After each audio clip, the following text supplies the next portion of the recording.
एक ही कंपनी में पैसा भी कभी नहीं लगाना चाहिए।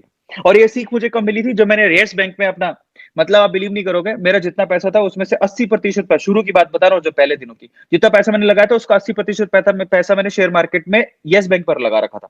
जब येस बैंक डूबा, मतलब मेरा 80% पोर्टफोलियो का पैसा डूब चुका था।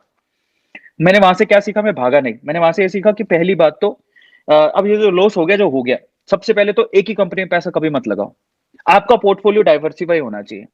और कई बार मैं आपको बताता हूं, अगर आप ध्यान से देखोगे ना, बड़े बड़े इन्वेस्टर या जो भी होते हैं, वो अपने पोर्टफोलियो के अंदर कम से कम 3 या 4 सेक्टर या कम से कम 15 या 20 कंपनीज में पैसा लगाते हैं।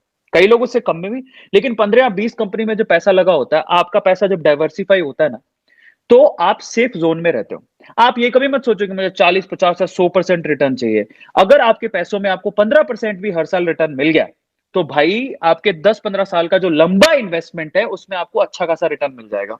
तो इसका मतलब क्या हुआ, हमारा सबसे बड़ा रिस्क पहला ये है कि हम रिसर्च ही नहीं करते। दूसरा रिस्क है हम एक ही कंपनी में पैसा लगा देते हैं, अपने पोर्टफोलियो को डाइवर्सिफाई नहीं करते।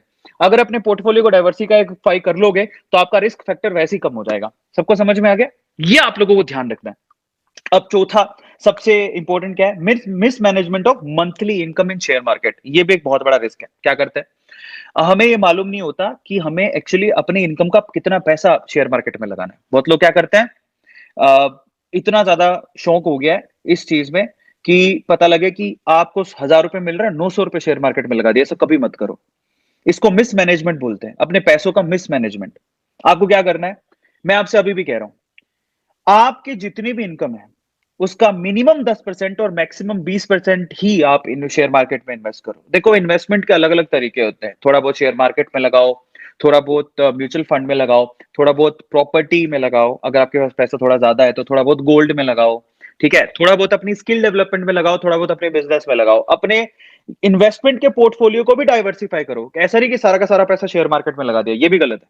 तो मतलब क्या है, यहां से सीखने लायक बात क्या है, सिर्फ एक कंपनी में पैसा मत लगाओ, सिर्फ एक सेक्टर में भी पैसा मत लगाओ, सारा पैसा शेयर मार्केट में भी मत लगाओ।